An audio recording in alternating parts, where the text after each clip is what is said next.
Gloire à Dieu, je vous invite à vous asseoir. Voilà, nous sommes aujourd'hui, dernier dimanche de l'année, le dernier culte de 2023. 2023 arrive à son terme, une nouvelle page va être tournée.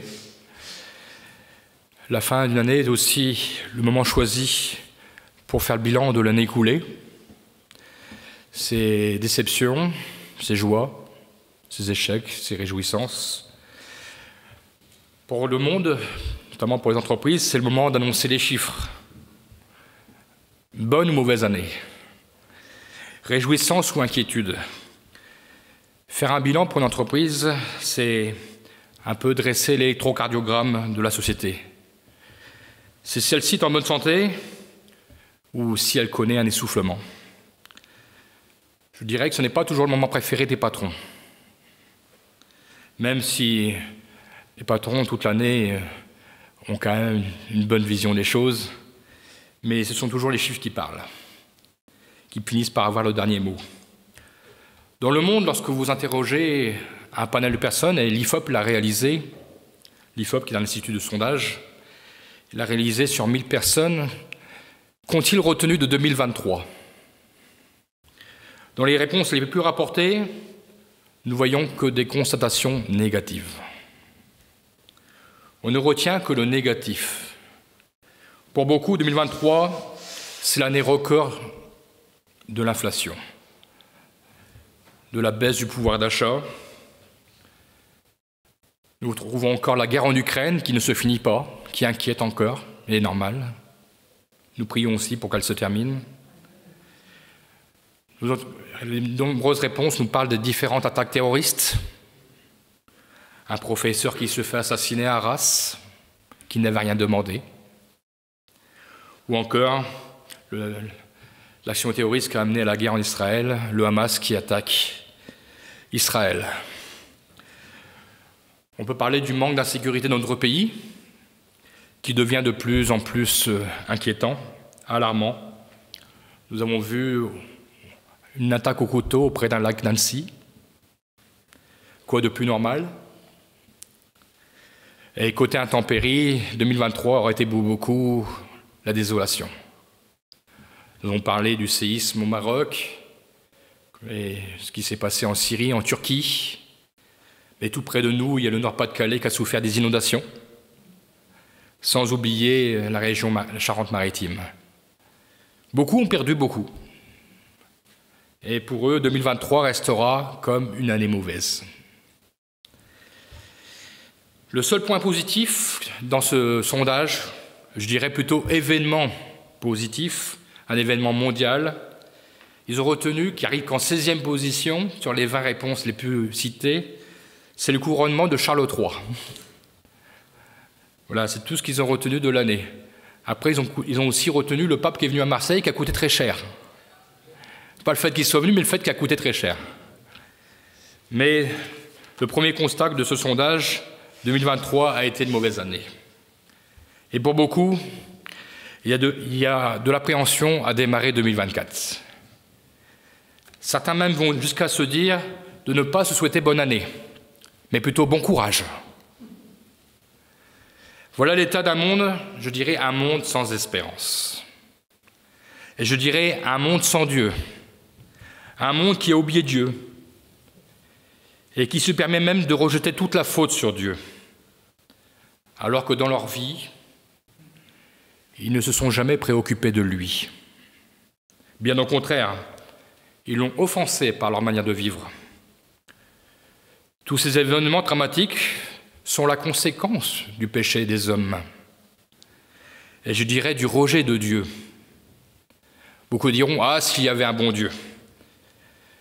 Eh oui, tellement facile à dire. Mais je dirais Dieu les attend. Il attend que le monde crie à lui. Il attend que ce monde le recherche. Dieu est là, présent. Simplement, il laisse faire les hommes, puisqu'ils l'ont rejeté. Mais Dieu ne veut pas que le monde reste dans la négation. Il voudrait tant leur faire découvrir ce que c'est que le véritable bonheur avec Dieu. Et donc, avec Dieu, c'est l'espérance. Parce que la vie avec Dieu, ne s'arrête pas à la mort terrestre, mais elle se prolonge jusque dans l'éternité.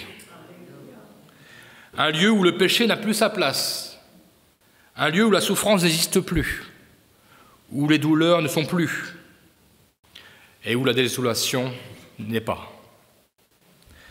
Mais c'est l'espérance, pour nous chrétiens, qui te transforme en réalité. C'est la paix, c'est la joie éternelle, c'est la félicité, c'est l'amour de Dieu qui envahit les demeures du ciel. Amen. Et le Seigneur nous a préparé une demeure au ciel, et nous serons dans cette demeure. C'est pourquoi nous chrétiens, nous ne devons pas nous laisser abattre par le raisonnement de ce monde. Et je dirais, nous ne voulons pas nous laisser entretenir par ce raisonnement. Et non pas non plus être comme ce monde, à parler négativement. Mais plutôt affirmer avec force, notre espérance est dans le Dieu vivant et vrai, celui qui s'est fait connaître à notre cœur. C'est sûr, si nous nous arrêtons à la terre, nous avons quoi pleurer. Mais si nous regardons au ciel, alors nous disons, Seigneur, viens bientôt. Avec Dieu, nous n'avons plus une vision négative, mais nous entrevoyons la gloire de Dieu. Alors je dirais, tout n'a peut-être pas été parfait, même pour nous chrétiens en 2023, mais nous voulons être reconnaissants au Seigneur pour tout ce qu'il accomplit pour nous en 2023 et pour ce qu'il continuera à faire en 2024. Merci pour les ossements de nos prières, merci pour ceux qui ont été touchés par la grâce de Dieu, merci pour ceux qui ont entendu le message de l'Évangile. La parole a été semée. Nous n'en voyons peut-être pas l'effet, mais elle a été semée. Et nous croyons que Dieu ne fait jamais rien au hasard. Merci pour ceux qui s'engageront prochainement dans les eaux du baptême. Amen. Gloire à Dieu. Merci de nous avoir gardés fidèles à lui. Merci pour les épreuves remportées, et je dirais les épreuves remportées dans la paix de Dieu. Merci pour les joies et les réjouissances par lesquelles nous a fait passer. Nous avons eu le mariage de Nathan et Léa. Nous sommes réjouis, nous avons eu la naissance du petit à Julie. Nous avons vu le miracle d'Enzo cette année, et tant d'autres. Comment ne pas dire merci au Seigneur? Et je dirais pour vous qui nous avez rejoints récemment, croyez-le, c'est une grâce de Dieu qu'il vous fait de découvrir sa personne, de faire découvrir la profondeur de son amour pour vous. Et je vais vous dire, ce qu'il a commencé pour vous en 2023, il va continuer à le faire en 2024. Attachez-vous à lui et vous verrez combien Dieu est bon et fidèle, en toutes choses. Et je dirais, il est fidèle à sa parole. Notre Dieu n'est pas le Dieu de la désolation, mais il est le Dieu de la restauration. Ce matin, j'aimerais m'entretenir avec vous des dernières paroles d'un homme de Dieu remarquable, qui au terme de sa vie dresse un bilan de sa vie avec Dieu. Il va nous donner de merveilleux conseils, basés sur son expérience personnelle. Pour cet homme de Dieu, il n'est pas né chrétien, car personne ne naît chrétien. On le devient. Il faisait partie de ces hommes qui rejetaient Dieu, qui s'appuyaient sur ses propres compétences, sur son propre savoir, sur ses propres acquis. Et cet homme, vous allez le reconnaître tout de suite maintenant, lorsque je vais vous dire, il ira jusqu'à persécuter l'Église de Jésus-Christ. Il mettra des chrétiens à mort jusqu'au jour où Jésus va se révéler à lui. Lui, le plus grand persécuteur de l'époque, Jésus va venir se révéler à lui. Voyez jusqu'où va l'amour de Dieu. Il va venir se révéler sur le chemin de Damas. Lui qui était en route pour continuer son travail de destruction. Mais Dieu a mis un terme. Jésus l'a interpellé. Et nous allons voir maintenant, nous allons faire la lecture de ces paroles vivifiantes annoncées par l'apôtre Paul, puisque vous l'avez reconnu, dans 2 Timothée, chapitre 4, versets 6 à 8. Et ce matin, vous verrez, je parle beaucoup dans la version Bible Summer, parce que j'ai fait mon message avec la version Bible Summer. Ça change un petit peu, donc les textes ils seront accompagnés en version Bible Summer pour beaucoup. Certains seront en LCG, donc la version courante, mais vous verrez, ça se rejoint, mais j'aime bien les mots aussi de la Bible Summer. Ici, l'apôtre Paul, après avoir donné ses dernières recommandations à son élève Timothée, fait le constat final de sa vie. Alors nous lisons 2 Timothée chapitre 4, verset 6, et nous lirons jusqu'au verset 8.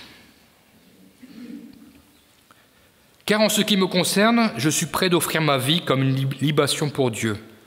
Le moment de mon départ est arrivé, j'ai combattu le bon combat, j'ai achevé ma course, j'ai gardé la foi. Telle une couronne, la justice que Dieu accorde est déjà préparée pour moi. Le Seigneur, le juste juge, me le remettra au jour du jugement, et pas seulement à moi, mais à tous ceux qui, avec amour, attendent sa venue. Amen. J'ai combattu le bon combat, j'ai achevé ma course, j'ai gardé la foi. » Voilà le constat que Paul fait à la fin de sa vie. L'essentiel de sa vie est là. Sa vie l'a placée dans le Seigneur Jésus. De quel combat parle l'apôtre Paul? Nous retrouvons cette même expression dans 1 Timothée chapitre 6, verset 12, sauf qu'il y a une petite précision en plus. Combat le bon combat de la foi. Saisis la vie éternelle que Dieu t'a appelé à connaître et au sujet de laquelle tu as fait cette belle profession de foi en présence de nombreux témoins. Ici, il s'adresse toujours à Timothée. Le bon combat est lié à la foi. Ici, il nous parle de profession de foi, et c'est certainement Timothée, lors de ce qui s'est engagé avec le Seigneur lors de son baptême, a fait lors de son baptême devant les hommes, comme la Bible nous le demande. Et ceci, bien sûr, il l'a fait devant l'Église de l'époque, devant de nombreux témoins. Je dirais, la foi n'est pas innée. Elle se découvre en la personne de Christ. La foi s'entretient. La foi se travaille. La foi progresse jusqu'à être capable de nous faire réaliser des exploits. C'est pourquoi il y a un combat à mener. Une fois reçue, pour la garder, il faut la fortifier. Parce que sinon, cette foi ne sera anéantie. Il faut l'entretenir. Peut-être ce matin, vous êtes en recherche de cette foi. Vous voudriez avoir cette assurance qu'ont les chrétiens dans le Dieu vivant. Voici ce que dit la parole de Dieu à ce sujet. D'où nous provient la foi? La foi vient de ce que l'on entend. Et ce que l'on entend vient de la parole de Dieu, Romains chapitre 10, verset 17. La foi vient de ce que l'on entend, et ce que l'on entend vient de la parole de Dieu. C'est pourquoi je dis qu'elle n'est pas innée. La foi, nous la découvrons lorsque nous lisons la parole de Dieu. Plus on entend la parole de Dieu, et je dirais plus on la reçoit dans son cœur, et plus la foi grandit. À partir du moment où vous décidez d'acquérir la foi par la parole de Dieu, alors vous entrez dans ce combat afin de la protéger, afin de la garder. La foi illuminera les yeux de votre cœur. Le diable, celui que nous appelons le prince de ce monde, essaiera de vous détourner de la parole de Dieu, car lui sait quelle est la ressource de notre foi. C'est pourquoi il y aura combat. Soyons déterminés. La parole de Dieu est la nourriture de notre âme. Parce que Paul a combattu le bon combat, il peut dire avec certitude « j'ai gardé la foi ». L'Ecclésiaste dira « mieux vaut la fin d'une chose que son commencement ». Et je dirais « mieux vaut la fin d'une vie que son commencement ». Parce que nous sommes proches d'aller près du Seigneur. À condition d'être fidèles, à condition d'avoir gardé la parole. Paul savait que le plus important pour lui était maintenant. Avoir accompli à la fin de sa vie ce qui était pour lui d'une importance capitale, une importance salutaire. Être cet homme dont la foi n'avait pas failli, ni flanché.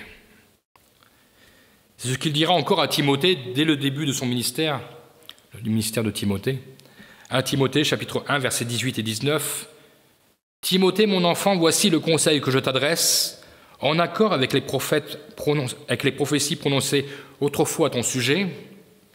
En t'appuyant sur ces paroles, combat le bon combat avec foi, il rajoute, et avec cette bonne conscience dont certains se sont écartés au point que leur foi a fait naufrage. » On peut perdre la foi s'il y a négligence. Quel malheur d'avoir reçu la foi et de la perdre par faute de négligence. Et c'est pourquoi qu'il est important d'entretenir sa foi. Dieu désire donner à chacun largement. Sa parole est un grand trésor qu'il offre à chacun. La bonne conscience que l'apôtre Paul fait référence, et il nous parle de la vérité dans 1 Timothée chapitre 3 verset 9, il l'associe avec la vérité. Ils doivent garder avec une bonne conscience la vérité révélée de la foi. C'est-à-dire que nous devons être des défenseurs de la vérité. Lorsque nous recevons la parole, nous recevons la vérité.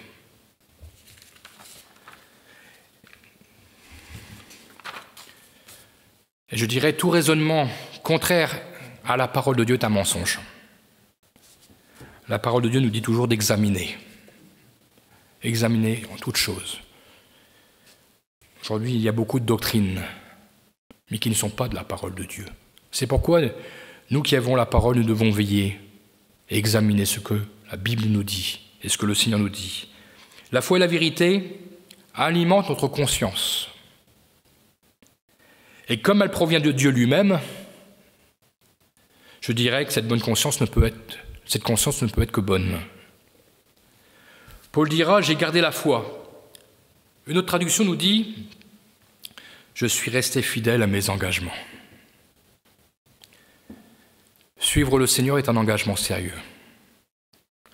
Ce n'est pas un engagement que l'on prend à la légère. Suivre le Seigneur, c'est devenir disciple du Seigneur. Le mot disciple vient de discipline. C'est un mot qu'on n'aime pas trop beaucoup aujourd'hui. On n'aime pas ce mot. Il faut être discipliné pour suivre le Seigneur. Nous voyons que l'apôtre Paul compare la vie chrétienne à une course. Lorsqu'il dit « J'ai achevé ma course ». Paul avait grandi, dès son plus jeune âge, dans la ville de Rome, où il y avait des jeux sportifs, nous appelons les Jeux de Rome à l'époque. D'ailleurs, dans la parole de Dieu, dans toutes ses épîtres, nous voyons qu'il en a gardé un souvenir, puisqu'il fera souvent référence pour imager son message de cette course, de ces jeux, de stades, de couronnes, de prix. Nous en verrons par la suite. Je dirais, pour achever sa course, il a fallu qu'un jour il la commence. L'apôtre nous donne quelques pistes pour aller jusqu'au bout de cette course, parce qu'il a dû franchir des obstacles pour tenir bon. À l'église de Philippe, il dira dans Philippiens chapitre 3, versets 13 à 14, « Non, frères et sœurs, pour moi je n'estime pas avoir saisi le prix. » Il n'était pas près de sa mort là, il était quelques années avant. « Mais je fais une seule chose, oubliant ce qui est derrière moi et tendant de toute mon énergie vers ce qui est devant moi. Je poursuis ma course vers le but pour remporter le prix attaché à l'appel que Dieu nous adressait du haut du ciel dans l'union avec Jésus-Christ. » Ici, nous retrouvons Paul, pas à la fin de sa course, mais en pleine course. Premièrement, il court. Il nous invite aussi à courir, sans nous autoriser à être troublés par tout obstacle, et sans abandonner ou sans s'évanouir sur le terrain. L'auteur du livre des Hébreux, chapitre 12, versets 1 à 3, nous invite à être encouragés par l'exemple de la multitude. Nous pourrions le lire. Nous donc aussi, puisque nous sommes environnés d'une si grande nuée de témoins, rejetons tout fardeau et le péché qui nous enveloppe si facilement, et courons avec persévérance dans la carrière qui nous est ouverte. Ayant les regards sur Jésus, notre objectif, le chef et le consommateur de la foi, qui, en vue de la joie qui lui était réservée, a souffert la croix, méprisé l'ignominie, est assis à la droite du trône de Dieu. Donc ici, nous sommes encouragés par l'exemple de la multitude, qui a couru avant nous cette nuée de témoins. Nous devons persévérer comme ils l'ont fait jusqu'à la fin. La deuxième piste, nous l'avons aussi lu dedans, dans ce verset, sa vie la vie de l'apôtre Paul est guidée par un objectif. Et l'objectif, c'est Jésus-Christ. Toute sa vie, il a les yeux centrés sur Jésus.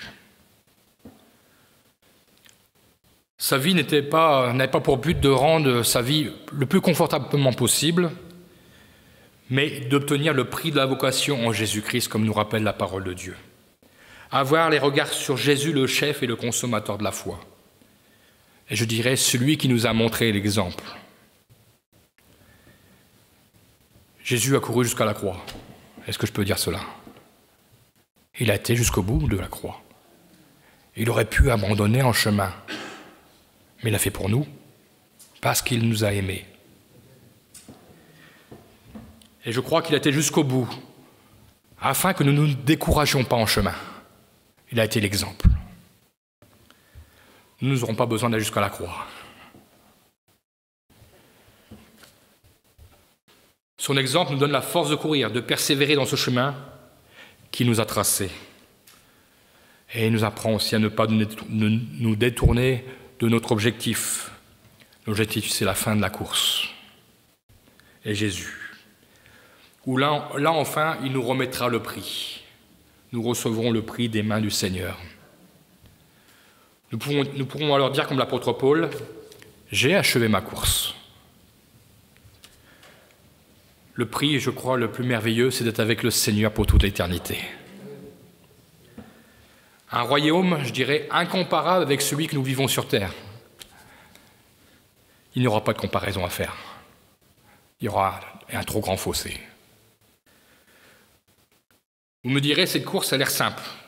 Courir, fixer les yeux sur son objectif, c'est très réalisable. Mais Paul nous avertit que dans cette course, nous allons rencontrer un concurrent. Ce concurrent ne veut pas que nous allions au bout de cette course.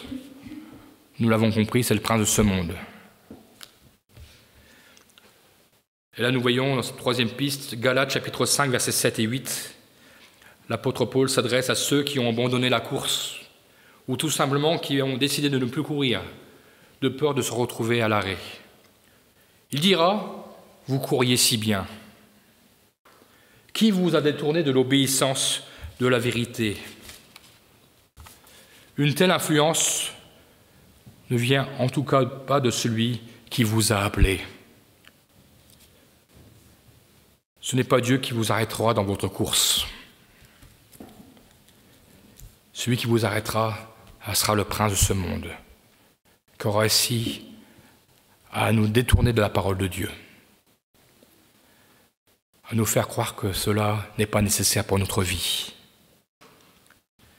Dieu sera toujours celui qui vous encouragera à persévérer, à lire sa parole.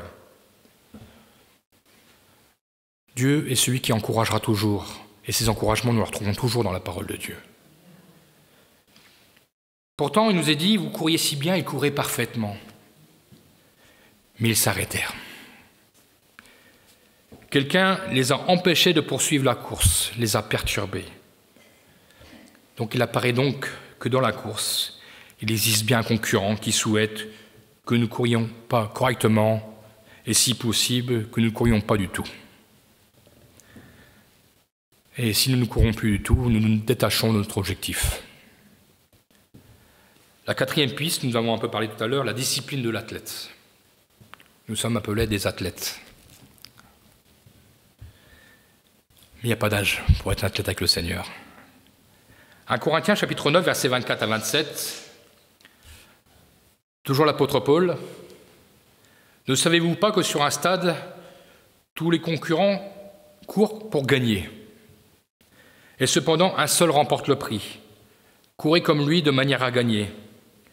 Tous les athlètes s'imposent une discipline sévère dans tous les domaines pour recevoir une couronne.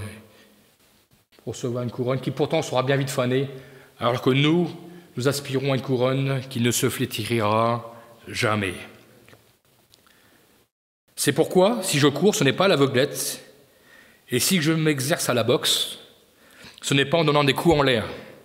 Je traite durement mon cœur, je le maîtrise sévèrement, de peur qu'avoir proclamé l'évangile aux autres, je me trouve moi-même disqualifié.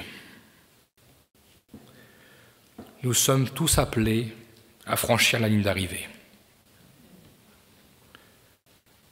Certains franchiront la ligne d'arrivée avant d'autres, si le Seigneur les reprend.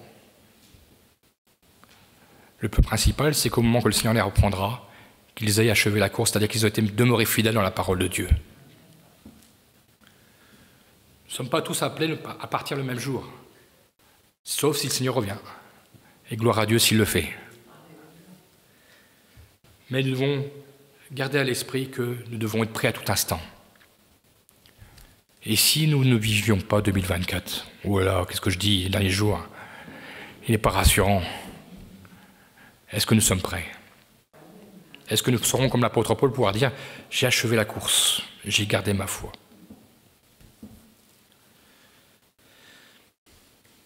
Tous ceux qui franchiront cette ligne, c'est parce qu'ils auront gardé la parole de Dieu. Et cette foi vivante dans leur cœur. Ils se seront attachés à la vérité, et je dirais l'objectif sera atteint. Je dirais, comme le dit l'apôtre Paul, lorsqu'il dit « on met des coups en l'air », comme si le hasard avait quelque chose à faire, on ne court pas dans l'incertitude.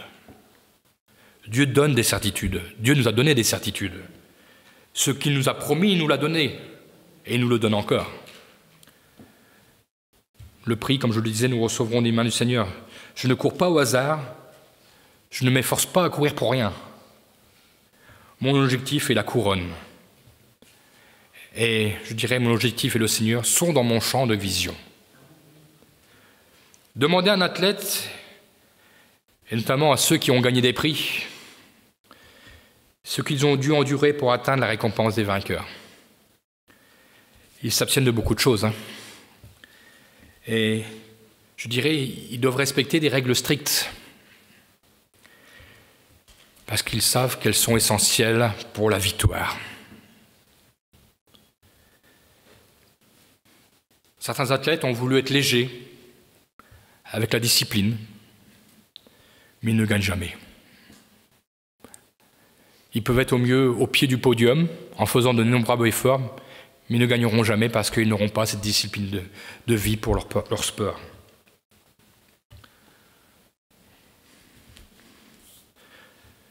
Le Seigneur nous appelle à avoir cette discipline. Je dirais, cette discipline aussi, quand nous sommes engagés avec le Seigneur, nous ne pouvons pas continuer, par exemple, à pratiquer le péché, qui est contraire à la vérité.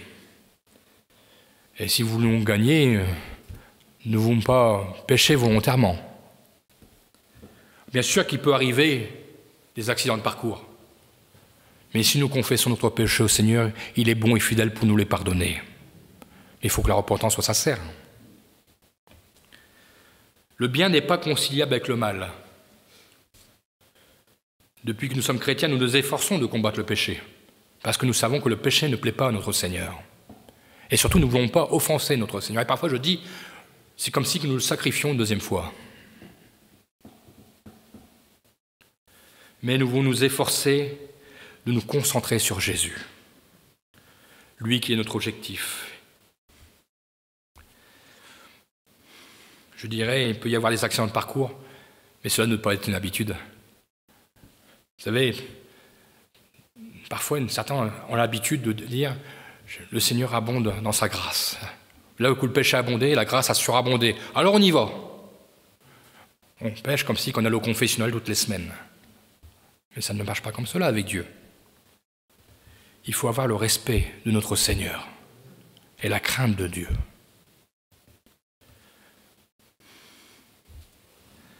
Nous pratiquons les règles qui vont nous conduire à un bon équilibre, et je dirais nous allons être des athlètes de Dieu. Que faut-il faire pour être des athlètes de Dieu? Lire la parole, c'est-à-dire qu'il faut se nourrir convenablement. Il faut prier, c'est une bonne habitude de vie. Intercéder les uns pour les autres, apprenons à porter les fardeaux des uns et des autres. Vous savez, les athlètes sur le terrain, ils vont pas aider les autres, mais nous, avec le Seigneur, il nous demande d'aider les autres. Peut-être à les aider à franchir avec nous la ligne d'arrivée. Confesser nos péchés au Seigneur, s'il y a besoin. inviter d'autres à nous rejoindre dans la course, par le témoignage, en leur présentant le prix à gagner. Nous avons lu auparavant à l'église de Philippe, l'apôtre Paul nous enseigne une piste intéressante. Il nous a dit, on l'a lu tout à l'heure, je fais une seule chose. Une seule chose. Alors vous allez me dire, c'est pas dur, hein, une seule chose. Mais c'est une chose très importante. Oubliant ce qui est derrière moi et me tendant de toute mon énergie vers ce qui est devant moi. Ce qui est derrière lui est passé. On ne peut plus changer le passé. Ce qui est fait est fait. Certainement, Paul pouvait peut-être penser au temps où il persécutait l'Église. Mais le Seigneur a fait de lui une nouvelle créature. Le Seigneur a changé le cœur de Paul. Parfois, il nous est arrivé d'être blessés dans cette course, dans le passé. Mais Dieu a permis que nous soyons toujours dans la course. Et il nous invite encore à regarder à l'avant. La ligne d'arrivée n'est pas derrière les devants. Paul nous invite à aller de l'avant. Peut-être que dans cette année 2023, certaines choses que nous aurions tant aimé faire pour le Seigneur n'ont pas été faites. Peut-être nous avons manqué des occasions de rendre témoignage. Le Seigneur avait placé devant nous des occasions, nous ne les avons pas saisies. Pour 2023, il est trop tard, c'est passé. Mais en 2024, il s'ouvre. Parfois, nous pouvons nous sentir frustrés de ne pas avoir fait telle chose ou telle chose. Mais avec le Seigneur, il n'est jamais trop tard. Regardons en avant. Projetons-nous vers l'avant. Comme l'apôtre Paul, mettons toute notre énergie vers ce qui est devant nous. Je ne parlerai pas de la femme de Lot qui a voulu se retourner et a laissé la vie. Parce qu'elle avait plus ses yeux sur le monde que sur Jésus-Christ, que sur Dieu qui l'appelait à regarder droit devant.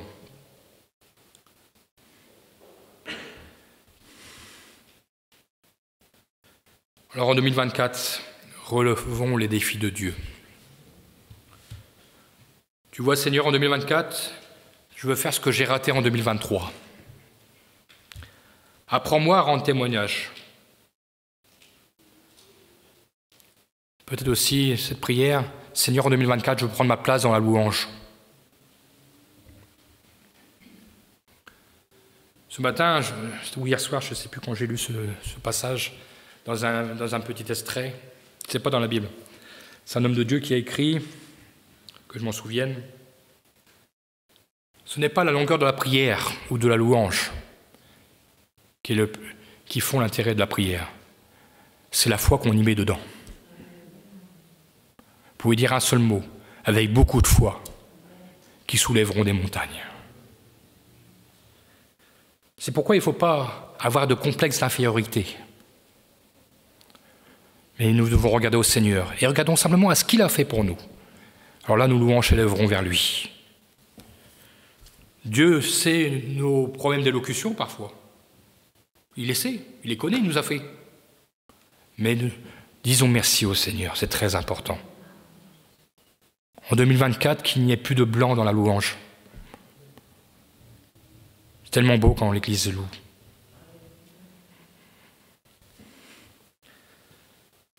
Que c'est en 2024, je veux que tu me fortifies dans ce domaine. Je veux avoir une vie de prière bien établie, être régulier dans la lecture de la parole. Ce sont des beaux projets, ça, pour 2024. Rechercher le bien. Ah. Oh, les autres vont le faire. Nous avons tous notre part. Manifester les fruits de l'esprit. Et pas seulement pour moi, mais autour de moi, qui est le plus important. Que le monde voit que nous sommes chrétiens, à travers les fruits de l'esprit. Que le monde voit notre paix, notre joie, notre amour pour le Sauveur, pour le Seigneur. Oh oui, Seigneur, je veux être secoureur, assidu, discipliné. Peut-être cherchez-vous votre place dans l'œuvre de Dieu. Demandez-le au Seigneur, vous allez voir s'il ne va pas vous la donner, votre place. Que cette année 2024 soit pour vous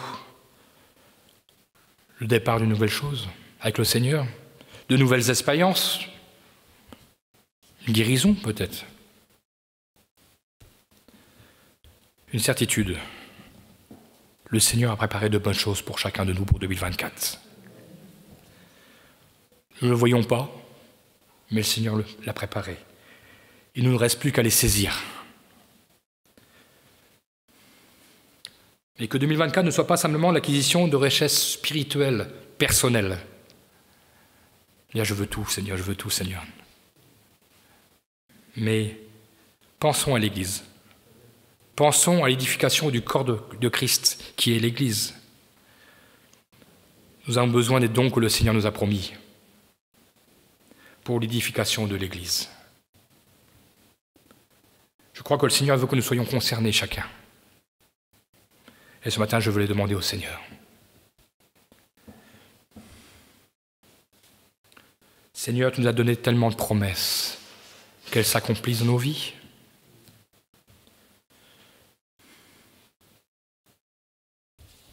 Si je compte uniquement sur le Seigneur, alors oui, je verrai ce qu'il attend de moi.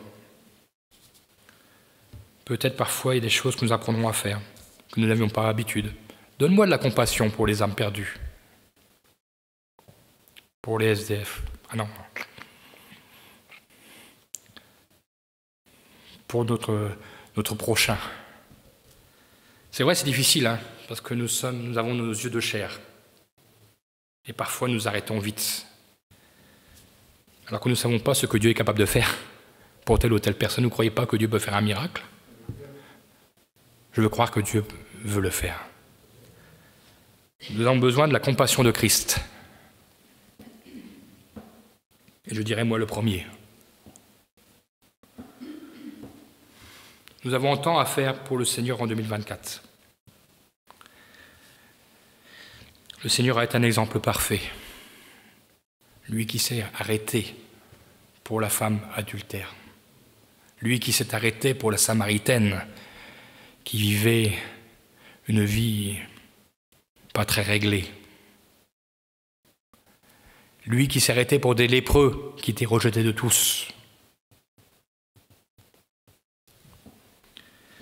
Le Seigneur nous a vraiment montré l'exemple.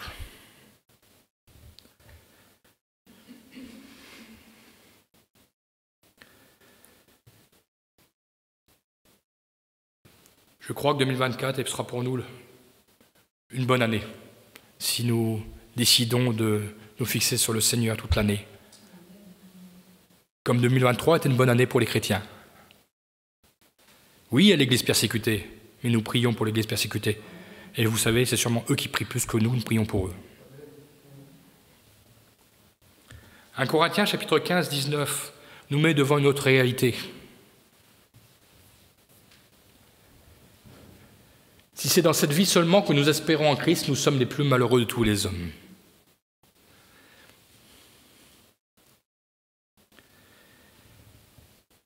Imaginez simplement, est-ce qu'il y a encore des chrétiens qui ont oublié l'éternité? Beaucoup prient encore, nous sommes étonnés parfois pour la vie sur terre. Bien sûr, nous avons besoin de certaines choses, mais parfois on a l'impression qu'on a oublié l'éternité. Et je crois que c'est le plus important, c'est de préparer l'éternité. Parce que la vie sur terre qui est allée maximum 100 années par rapport à l'éternité. Ce n'est pas beaucoup, hein. Ce serait dommage de passer à côté de l'objectif. Paul était sur le départ. Nous l'avons lu tout à l'heure dans 2 Timothée. Vous voyez, il ne parle pas de sa mort. Il parle de départ. Il parle de son départ de cette vie terrestre, et je dirais vers une autre destination, vers le royaume de Dieu. Vous le connaissez, le célèbre évangéliste Billy Graham a dit un jour, « Si on vous dit que je suis mort, ne les croyez pas. Dites-leur simplement que j'ai changé d'adresse. » Billy Graham est au ciel, il a changé d'adresse. Et un jour, nous rejoindrons. Notre demeure est au ciel, comme tous ceux qui ont déjà achevé la course, comme tous ceux qui achèveront la course. Et le Seigneur remettra la couronne à tous les vainqueurs. Pour conclure, 2 paroles de l'apôtre Paul. La première dans 2 Timothée chapitre 5, verset 5. On n'a jamais vu un athlète remporter le prix sans avoir respecté toutes les règles. Et dans Philippiens chapitre 3, verset 16, là s'adresse déjà à ceux qui connaissent le Seigneur et qui se sont déjà avancés dans les voies de Dieu. Seulement, au point où nous en sommes parvenus, continuez à marcher ensemble dans la même direction. Et nous devons emmener avec nous ceux qui ne sont pas, ils sont simplement au début de la course. Prenons-nous par les bras, emmenons-les avec nous. Je ne vais pas vous dire bon courage. Je vais vous dire bonne course à chacun. Une bonne année 2024 avec le Seigneur. Une bonne année 2024 pour le Seigneur. À lui soit toute la gloire. Amen. Merci Seigneur mon Dieu parce que l'apôtre Paul nous a dressé ce bilan de sa vie. Et merci pour les conseils qu'il nous a laissés. Oh Seigneur mon Dieu, c'est vrai que nous sommes dans cette course. Tu nous y as placés parce que tu nous as choisis, parce que tu t'es révélé à nos cœurs. Mais Seigneur mon Dieu, nous voulons avoir cette bonne hygiène de vie spirituelle. Oh, nous aimons ta parole et nous voulons nous nourrir de ta parole parce que c'est la nourriture de notre âme. Nous voulons avoir ce parfait équilibre de l'enfant de Dieu, de cet athlète, c'est mon Dieu qui a en vue simplement la victoire. Il ne disait rien d'autre. Oui, Seigneur mon Dieu, tu nous attends à la ligne d'arrivée. Oh Seigneur mon Dieu, combien, Seigneur mon Dieu, nous voulons fixer les yeux sur toi ce matin. Merci parce que toi, tu as été l'exemple parfait. Oh, si nous devrions dresser tout ce qui nous attend en 2024, tout ce que nous voudrions faire pour toi, certainement la liste serait trop courte. Mais Seigneur, nous avons besoin aussi de ta sagesse dans ce domaine, afin que ce soit ta volonté qui soit faite. Tu nous as préparé déjà le terrain. Et nous voulons te consulter, Seigneur mon Dieu, afin de recevoir ce que tu as prévu pour chacun de nous. Une seule chose est sûre, tu veux que nous te servions. Qu'importe ce que tu vas nous demander, nous voulons le faire avec joie parce que nous savons que tu as déjà un plan pour 2024. Nous ne savons pas quand sera le terme de notre vie, comme Paul pouvait le dire. Il est arrivé à la fin de sa vie, à un âge avancé, mais nous, Seigneur mon Dieu, nous ne savons pas. C'est toi qui décides de toutes choses. Mais dans le temps qui nous reste, nous voulons le vivre pour toi. Oui, Seigneur mon Dieu, nous voulons nous souhaiter une bonne course. Nous voulons nous exhorter les uns les autres. Seigneur mon Dieu, à continuer sur le chemin et veiller à que personne ne s'arrête. Seigneur, apprends-nous, Seigneur mon Dieu, à nous ouvrir les yeux, Seigneur mon Dieu, pour voir si un frère ou une sœur ont des difficultés, afin de le prendre par le bras et de le replacer avec nous sur la course, dans la course. Oh, quel malheur de s'arrêter, lorsque nous savons ce qui nous attend au bout. Merci parce que tu prépares notre demeure au ciel, comme ta parole nous le dit. La vie dans le ciel n'aura rien de comparable avec celle de la terre. Oh, combien nous aspirons à ce moment. Mais ce que nous voulons aspirer avant toute chose, c'est que toute ton Église soit un jour dans la gloire. Qu'il n'y ait pas de laisser pour compte à cause d'une négligence. Oh Seigneur mon Dieu, nous avons besoin de venir à toi. Que ton Saint-Esprit souffle. Que ton Saint-Esprit souffle dans nos cœurs. Seigneur mon Dieu, nous voulons être des responsables. Nous voulons être des chrétiens déterminés et déterminants. Mets dans nos cœurs, Seigneur mon Dieu, le salut des âmes. Donne-nous ce fardeau à porter.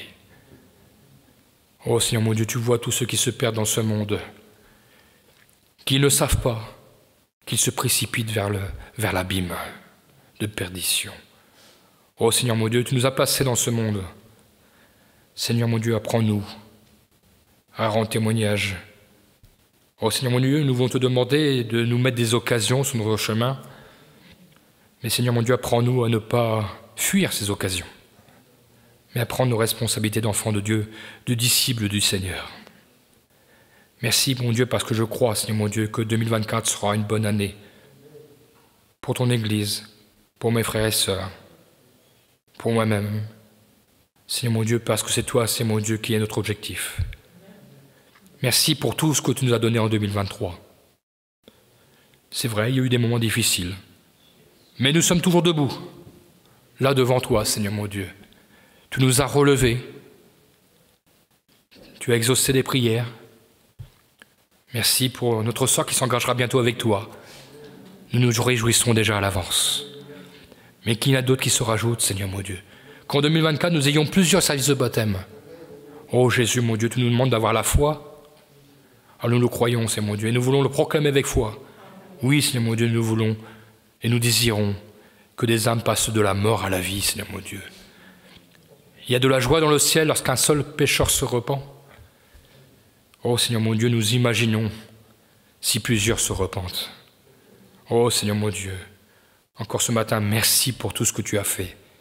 Merci pour tout ce que tu feras encore. Et ensemble, Seigneur mon Dieu, nous franchirons la ligne. À toi toute la gloire. Amen.